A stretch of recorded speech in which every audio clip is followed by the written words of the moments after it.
दोस्तों, आज का ये महत्वपूर्ण वीडियो रहने वाला है फुटिंग को लेकर।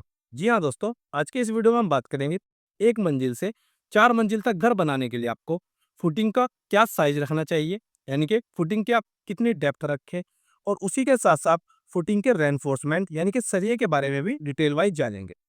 और दोस्तों, वीडियो के अंत में हम आपसे कुछ फुटिंग वर्क को लेकर कुछ इंपॉर्टेंट पॉइंट्स भी आपसे साझा करेंगे। तो चलिए दोस्तों, बिना किसी देरी के वीडियो स्टार्ट करते हैं। साथियों, अगर आप एक मंजिला घर बनाने जा रहे हैं, यानी कि सिर्फ आप ग्राउंड फ्लोर बना रहे हैं, तो उसमें आपको फुटिंग का डेप्थ कभी भी 3 फीट से कम नहीं रखना चाहिए। आप इस बात का जरूर ध्यान रखें कि फुटिंग का साइज 3 फीट से कम बिल्कुल ना हो। अगर आप रखना ही चाहते हैं तो 3 से 4 फीट तक रख सकते हैं, पर मैं आपको रिकमेंड करूंगा कि आपको फुटिंग का साइज एक मंजिला यानी कि ग्राउंड फ्लोर बनाने के लिए लगभग 3.25 फीट बाई 3.25 फीट तक रखें, यानी कि लगभग 1 मीटर बाई 1 मीटर। अगर आप फुटिंग की डेप्थ की बात करें तो फुटिंग की डेप्थ भी आप 3.25 फीट रख सकते हैं। तो साथियों, एक मंजिला घर बनाने के लिए आपको फुटिंग का साइज, उसकी लंबाई, चौड़ाई और ऊंचाई आप सभी 1 मीटर यानी कि 3.25 फीट तक रख सकते हैं, जो कि एकदम सेफ है। अब फुटिंग रेनफोर्समेंट की बात करें तो फुटिंग में आपको 10 mm का डाया का सरिया यूज करना है, वह भी 6 इंच यानी कि 150 mm centre to centre spacing पर। चलिए साथियों, बात करते हैं डबल स्टोर यानी कि 2 मंजिला घर के लिए। तो 2 मंजिला घर के लिए आपको फुटिंग का साइज रखना चाहिए 4 फीट बाई 4 फीट, पर मैं आपको रिकमेंड करूंगा कि आप फुटिंग का साइज 4.5 फीट बाई 4.5 फीट रखेंगे तो ज्यादा बेहतर रहेगा। और डेप्थ की बात करें तो डेप्थ इसकी आप 5 फीट से कम बिल्कुल न रखें। और अगर आप फुटिंग रेनफोर्समेंट की बात करें तो 2 मंजिला घर के लिए आपको फुटिंग में 12 mm से कम डाया का सरिया बिल्कुल नहीं यूज करना है। दोस्तों, ध्यान रखें कि कुछ मिस्त्री या फिर ठेकेदार 2 मंजिला घर में भी 10 mm का डाया का सरिया यूज कर लेते हैं, जो कि बिल्कुल गलत है। इसलिए आप जरूर ध्यान रखें कि 2 मंजिला घर के लिए आपको 12 mm से कम डाया का सरिया यूज बिल्कुल नहीं करना है। और स्पेसिंग 6 इंच रखनी है, 150 mm सेंटर टू सेंटर। हम बात करते हैं 3 स्टोरी हाउस यानी कि 3 मंजिला घर। तो 3 मंजिला घर के लिए फुटिंग का साइज आपको 5 फीट बाई 5 फीट तक रखना चाहिए। और डेप्थ की बात करें तो उसकी डेप्थ आप 6 फीट से कम बिल्कुल न रखें। और उसके सरिये यानी कि रेनफोर्समेंट की बात करें तो फुटिंग मैश में आप 12 mm से कम डाया का सरिया तो बिल्कुल यूज ना करें।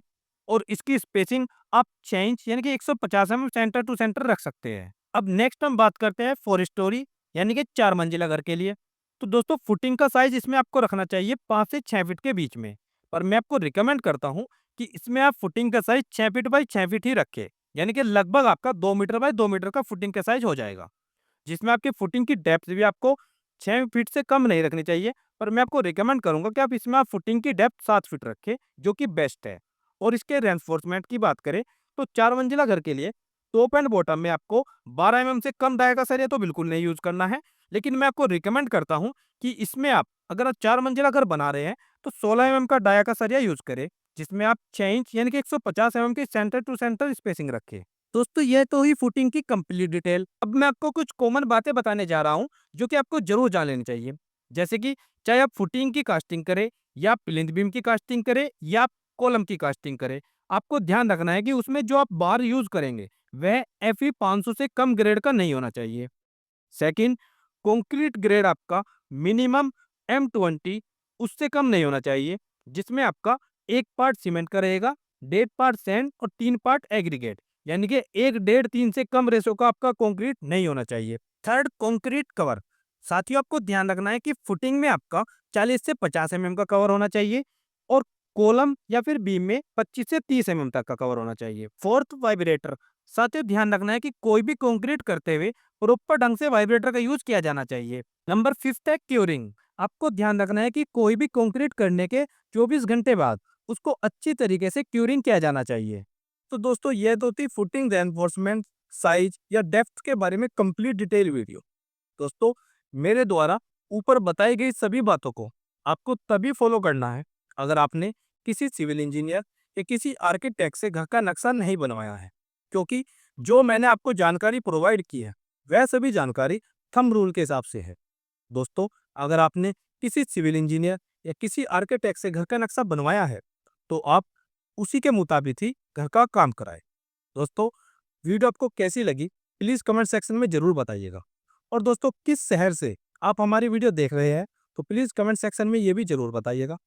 उम्मीद करता हूं दोस्तों आपको वीडियो अच्छी लगी होगी। आपको वीडियो अच्छी लगी तो वीडियो को लाइक, चैनल और पेज को सब्सक्राइब और फॉलो करना न भूलें। मिलते हैं दोस्तों एक और नई वीडियो में। एक और नए वीडियो लेक्चर के साथ। तब तक दोस्तों आप सबको मेरा नमस्कार।